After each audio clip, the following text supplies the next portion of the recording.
tardes. Buenas tardes, bienvenidos a nuestra tradicional revista de política nacional y economía internacional y nacional. En realidad es política y economía nacional e internacional, silogismo contrafáctico, hoy con dos invitados muy especiales. Voy a empezar por el más joven para realzar la jerarquía del que es mayor. Primero está Jorge Alejandro Suárez Aponaro. ¿Cómo estás? Viste que lo dije bien tu apellido. Sí, bueno, un gusto estar acá con ustedes, con vos, Raúl, y con el doctor Lanús. Un placer, como siempre, estar acá con ustedes. Y el otro invitado es el diplomático, creo que usted es de carrera, ¿no? Supongo. No, supone no. Hay diplomáticos de carrera y diplomáticos políticos. ¿Usted se acuerda de Espinosa Melo? Sí. Era de carrera y sin embargo se mandó lo que se mandó. No significa nada ser de carrera o político, sino la idoneidad. Y yo estoy seguro que usted la tiene. Refrésqueme los títulos que usted tiene. No, yo no, generalmente no doy muchos títulos. Hay embajador, después universitariamente. Soy de la UBA, de abogado de la Facultad de Derecho de la UBA. Y también tengo un título en la Sorbonne, doctor en la Sorbonne, es lettres, también, que yo cursé allí un doctorado. ¿Cursó y terminó? Tercer ciclo, sí, y es correcto, sí. Y después tengo, bueno, otras actividades, tuve muchas incursiones en la matemática, en economía, he hecho muchas cosas, pero títulos son esos. Bueno, no es poca cosa esos títulos. No. Yo no creo que mucha gente, aún teniendo interés, queriendo seguir estudiando, porque hay gente que termina una carrera universitaria y no quiere ver un libro por varios años, aún queriendo seguir estudiando, no todos pueden ir a la Sorbonne. Por ejemplo, Jorge Alejandro, que está sentado a su izquierda, quiso seguir estudiando y fue a la Escuela de Defensa Nacional, que está mucho más cerca que ir a la Sorbonne. Bien, el tema hoy es la cuestión de la Guerra de las Malvinas. Entonces yo le pregunto a usted, embajador Lanús, ¿qué significó para usted? ¿Cómo vivía usted el 2 de abril del 82? ¿Dónde vivía usted? En ese momento vivía en Buenos Aires. Bien, ¿y cómo lo vivió ese día?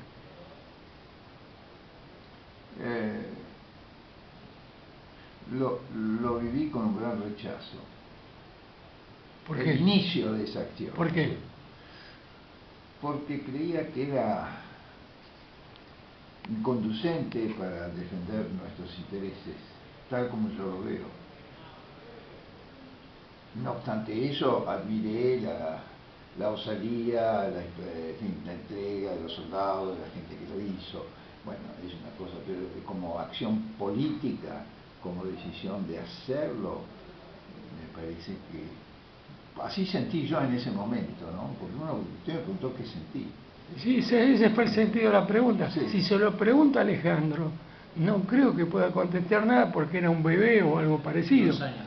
2 años no puede tener muchos recuerdos. Se lo pregunté a usted porque tiene como yo memoria de aquel momento. Yo tengo así ese rechazo que tengo profundo, que me quedó eso, recuerdo de eso. Bueno, entonces te pregunto a vos, Sí. después de los años, ¿no pudiste tener una sensación cuando recién nacías de lo que ocurrió? Después de esos años, ¿qué imagen te creaste del hecho iniciado el 2 de abril? Yo recuerdo una frase que mi madre recuerda siempre, ¿no? De mi padre, que cuando él vio prender el televisor y vio toda la manifestación y toda la movida, digamos, que hubo en esa época, dijo mi padre: ¿qué se piensa esta gente? ¿Que los ingleses no van a venir? Lo mismo que el doctor Lanús, mi padre, dijo, obviamente no consideró que era un disparate político. ¿Puedo tener un recuerdo? No, yo no tengo recuerdo. No, yo quiero tener un recuerdo de eso que dijo tu madre en aquel momento. Mi padre, pues se lo comentó Pero, a mi madre. y tu madre te lo comentó a vos. Había un comodoro que se llamaba Huiralde que decía, no van a venir los ingleses, le queda lejos. Con lo cual yo saco una simple conclusión. Toda guerra, como decía Karl von Clausewitz, es la continuación de la política por otros medios. Y a los militares argentinos les fallaron todos los cálculos políticos. No, es desconocer la historia, ¿no?, de los británicos. Los británicos han combatido en todo todo el globo. Han peleado en montañas, selvas, en lugares realmente alejados de la geografía. Eso nunca fue impedimento para ellos para ir a defender sus intereses por la vía de las armas. O sea, había creo que también un desconocimiento de la historia de los gitanos.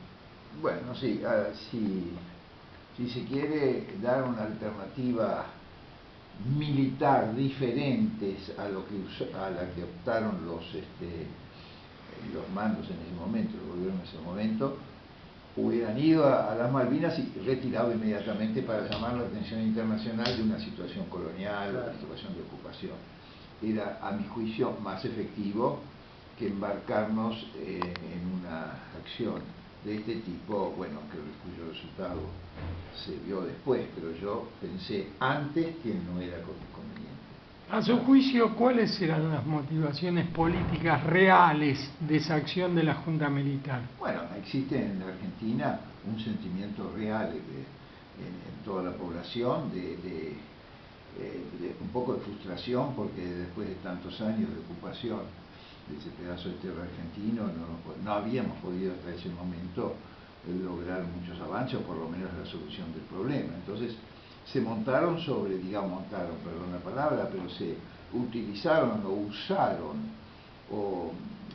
ese sentimiento en favor, creo, de una situación gubernamental, que era tratar de hacer perdurar en la imaginación y en el sentimiento popular la idea que un gobierno que estaba emprendiendo una acción muy, digamos, muy afín al sentimiento argentino. Y eso es lo que creyeron, y que esa acción, que estaban seguros de que iba a triunfar, a mi juicio, no sé, iba a permitir continuar el gobierno militar, digamos, anticonstitucional. ¿Tu opinión? Sí, las razones históricas obviamente se habla de los historiadores, muchos son coincidentes que había motivaciones internas, ¿no?, por parte del gobierno militar de acelerar este proceso y hacer una política, un acto de hechos consumados, ¿no? Muchos consideran que hay una lectura errónea sobre lo que pasó en Astur del Sur, en el Sandwich. En el año 77 la Armada instala una base científica. Las Sandwiches forman parte de los territorios disputados con Gran Bretaña, y Gran Bretaña protestó muy tímidamente, ¿no? Y no tuvo una reacción contundente. Eso habla que se dice que en sectores de la Armada corrió, digamos, una lectura diciendo, bueno, si con las Sandwiches no hicieron nada, la próxima estación va a ser Georgias y la última estación va a ser Malvinas. Entonces hubo una lectura también dentro de las Fuerzas Armadas, especialmente de la Armada, que posiblemente una acción de este tipo no iba a tener las consecuencias. Hubo un problema de manejo de la escalada del conflicto. Y obviamente la decisión, muchos son coincidentes que sí, prevalecía cuestiones de intereses internos, ¿no?, del gobierno de aquel entonces, que obviamente estaba con problemas de toda índole, tenía muchos frentes, ¿no? Pero además tenía un claro análisis profundamente sesgado, porque no daba cuenta del cambio de gobierno que hubo en Gran Bretaña. Exactamente, un porque, gobierno duro. Pero aparte de la dureza, porque en países imperialistas la dureza es norma y no excepción. Lo que cambia es que viene una nueva forma de gobernar que va más allá del propio Partido Conservador. Margaret Thatcher es neoliberal, nunca había gobernado un neoliberal en Gran Bretaña. Entonces, la violencia con que responde Gran Bretaña tiene que ver con un nuevo ciclo, una nueva etapa. No se le van a masticar tan fácil. Ahora les hago una pregunta, por supuesto, que a los dos. ¿Podía ganarse ese combate teniendo en la conducción económica del país a un personaje como Roberto Aleman, tan afín a los intereses británicos y tan contrario a una política económica que beneficiase a la mayor parte del pueblo? No sé, bueno, a ver, la Argentina, las primeras falencias para estar preparado para un conflicto se puso en evidencia, pero más que era obvio, ¿no?, en el conflicto con Chile, la famosa crisis de Beagle. O sea, desde el punto de vista militar, el país tenía falencias logísticas, de movilización, de inteligencia, inclusive cuando nuestra diplomacia o sectores se acercaron a Estados Unidos para ver qué pasaba con este problema, los chilenos habían ganado de mano y obviamente había una postura más favorable hacia Chile. Chile tenía además como aliado al Reino Unido, y eso lo veremos después en la mediación papal, obviamente que los intereses argentinos salieron para algunos perdiendo de alguna manera. Esas falencias que había en el sistema de la conducción nacional, en el manejo de crisis, se trasladó al conflicto de 1982, donde otra vez hubo mucha improvisación. Era como, era como se avanzaba paso a paso. Solo en el plano militar, en el plano diplomático hubo, bueno, acá está el doctor Lanús que lo va a explicar mejor, pero en el plano militar se veía que se iba improvisando en según las circunstancias, ¿no? Se nombraba un comandante de teatro de operaciones, se reemplazaban, se modificaban, el rol lo tenía la Armada, después el rol lo tenía el Ejército, y había muchos cambios, y además, como lo hemos dicho muchas veces en el programa, las Fuerzas Armadas no estaban preparadas para un conflicto, un teatro aeronaval, sino estaban listas para otro tipo de conflictos, las famosas rivalidades regionales y los problemas de seguridad interna. Hay una cuestión, estaban preparados nada más que para el sistema de seguridad interno, eran especialistas en patear puertas de noche, no estaban preparados para enfrentar a la OTAN. Y además el tema de la rivalidad regional, los conflictos con Chile y en menor medida con Brasil. Y eso se ve después en la guerra del Atlántico Sur, que obviamente las Fuerzas Armadas no estaban preparadas para un teatro de operaciones aeronavales. Sí, creo que está muy correcto lo que dice usted, porque yo creo que las Fuerzas Armadas en ese momento estaban más impregnadas de política que de profesionalismo militar. Es decir, lo que uno ha visto de los papeles y qué sé yo, es todo político. Entonces no había digamos, por abajo de la política un comando militar. Claro. La política era el comando militar, lo cual no se puede hacer una guerra así. Uno tiene que darle a un Estado mayor con una competencia militar y una autonomía de la política para poder actuar. Es imposible, sino. Entonces se peleaban permanentemente y hubo disidencias internas que se reflejaron después en las operaciones militares. Bueno, era la peor de las situaciones. Una situación en que la guerra no se podía ganar de ningún modo. No se podía ganar, y bueno, por eso creo que yo lo sentía así, y sentía además que Inglaterra iba a reaccionar en ese momento, y lo siento hoy. Ahora, podemos hablar, creo, de algo para mí que pertenece a la diplomacia y que se refiere a la guerra. El inicio de las operaciones de reocupación de las Malvinas tiene lugar 30 días después de que en Nueva York nuestro secretario de Relaciones Exteriores, Ross, con el ministro Duncan, inglés, firmaron una declaración conjunta, yo diría muy favorable a la Argentina, porque es la primera vez que se reconoce que van a discutir el tema de la soberanía. Es la primera declaración muy concreta, firmada, porque hubo otras, pero no, que adoptar. En ese momento, cuando vuelve el señor Ross a Buenos Aires, según lo que yo tengo investigado, el ministro de Relaciones Exteriores estaba desesperado porque había firmado algo y él sabía que estaban preparando la guerra. Es como decir, estoy diciendo algo muy positivo para usted y yo le estoy invadiendo la casa mañana. Entonces y entonces el gobierno argentino, con la anuencia del presidente, o mejor dicho, a través de una serie de discusiones que hubo, manda un ultimátum, diríamos, o un telegrama, una comunicación muy violenta a Gran Bretaña, expresando que si no cumplía con las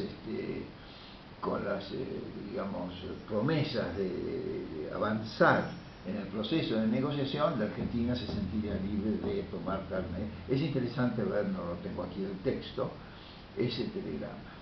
Mientras tanto, el señor Ross, que bajaba del avión creyendo que era el héroe nacional después de haber logrado eso, lo tomaron y estuvo expresamente prohibido que hablara. es como lo hubieran cautivado, capturado por esa razón. Pero tratándose ese gobierno y el modo que tenían de callar y cautivar a la gente, la sacó barata. Pues Bueno, si, pero si siguió vivo. era algo favorable a la Argentina. Para mi juicio, yo tengo el coso. Y después de muchos años ese acuerdo desapareció de los digamos, de los archivos oficiales. Muchos años. Yo he investigado esto y me costó recuperar esa declaración. Y después la pusieron en duda, todo el mundo trató de lavarse las manos. Los ingleses, por supuesto, porque era una región que los comprometía. Y nosotros que también nos comprometíamos porque hicimos la guerra. Es un hecho muy interesante, es una cosa que el público no conoce. Y aparte podemos decir que no había una sola diplomacia argentina, había por lo menos dos o tres. Claro, exactamente. El caos de la conducción argentina llevó a cometer muchos errores y a llevarnos no es la primera vez, a una situación muy desfavorable para nuestros intereses. La otra cosa que podría decir también es que más allá de las operaciones militares, hubo negociaciones diplomáticas paralelas para solucionar este conflicto. La misión Hague, una serie de actividades no conocidas. ¿Durante los 2 meses de la guerra o solamente hasta la misión Hague? No, después fue hasta el 1 de mayo, fue el presidente Belaúnde Terry, y hubo una serie, durante toda la guerra hubo una serie de gestiones. Después de la resolución 502, ¿no es cierto? ¿De la Asamblea o del Consejo de Seguridad? Consejo de Seguridad, donde se pide que se retire. En ese momento, la Argentina podría haber sido triunfadora, creo yo, si se retiraba, porque ponía el conflicto en el más alto nivel mundial del Consejo de Seguridad y mostraba su buena disposición para negociar y entablar una real negociación sobre la Malvinas. No se hizo eso, aunque algunos historiadores dicen que ese era el objetivo, pero en fin. Sí, hay personas que dicen que era touch and go. Recuerdo un ex profesor mío de la universidad, voy a tratar de recordar su apellido, es oficial de gendarmería retirado, y él formó parte de las fuerzas especiales de gendarmería que estuvieron desplegando las islas. Sí. Ahora me voy a tratar de acordar. Y él nos expresó en la facultad, era famoso, que él contaba siempre que la orden era... ¿En derecho o en la arena? No, de derecho, porque daba derecho constitucional, además era abogado este hombre. Él siempre manifestaba que la idea original era establecer un gobernador, una autoridad argentina. Exacto. Y una fuerza policial, digamos, compuesta por gendarmería y algún elemento de ejército. Esa era la idea originaria, que aquí, pero bueno, el acontecimiento... Yo creo que hubo como un triunfalismo. Sí. Hemos llegado a cumplir un destino nacional, un destino manifiesto que era la recuperación de las Malvinas. Me parece que eso, la vanidad o el poder y una creencia errónea, ¿no? Yo creo de los militares mismos, que decir, bueno, mandamos personal a ocupar las islas y con eso vamos a disuadir a los británicos a que ya claro. Cuando los británicos ya habían zarpado, ¿no? Bueno, yo los exhorto a no decir todo en el primer bloque. Tenemos mucho más que decir. Por eso tenemos 2 horas de programa, un poco menos porque 2 horas, no sé, por ahí 4 podemos algo más inclusive. Hoy nos queda más o menos 1 hora 45 minutos. Está bien, pero entonces estos hemos dicho 2 cosas. Uno, que hubo una declaración 30 días antes de la guerra, que me parece muy importante eso, y que no tiene nada que ver con la guerra, sino al revés, era un triunfo argentino diplomático. Y 2, que la acción guerrera también tuvo 2 posibilidades de salida, de hacer, aún haciéndola, haber cumplido con la resolución, retirando las tropas y planteando en el Consejo de Seguridad la negociación con Gran Bretaña, que ese era el problema. Porque el problema que tuvo siempre la Argentina es que nunca logramos aceptar que Inglaterra, o fin, de Gran Bretaña, no logramos aceptar que Inglaterra reconociera que se trataba de un conflicto de soberanía. Y eso es muy importante. Bien, entonces yo hago una pequeña síntesis de lo que hablamos. No sé si a usted le gusta leer la literatura de ficción. O sea, tiene la costumbre de leer literatura de ficción. Yo leo la literatura argentina, los diarios, que son más o menos lo mismo. Está bien, pero no es explícitamente literatura de ficción. ¿Vos te gusta leer literatura de ficción? Sí, en su momento, sí, cuando era más Bien, chico. Sí. la guerra de las Malvinas parecería ser contra la voluntad un ejercicio de literatura de ficción, porque que un país que tenía un ejército preparado para la represión interna enfrente al mayor conglomerado militar del planeta, que es la OTAN, preparado para la guerra contra la Unión Soviética, conducida por un general borracho, es, si se quiere, un chiste, y si yo lo cuento a gente que no lo sabe, no lo puede creer. Yo lo he puesto por escrito en un artículo y sí, concita asombro de toda la historia. Después del auspicio, y antes de que vuelvan a hablar nuestros invitados, vamos a pasar un audio, como todas las semanas, de un columnista de Caracas que nos tiene la gentileza de enviarnos un WhatsApp, y después, si quieren, van a opinar ustedes de lo que dice el WhatsApp, y si no, retomamos la discusión sobre Malvinas. Ahora nos escuchamos unos tangos para sentirnos verdaderamente porteños. Es cierto eso, ¿no?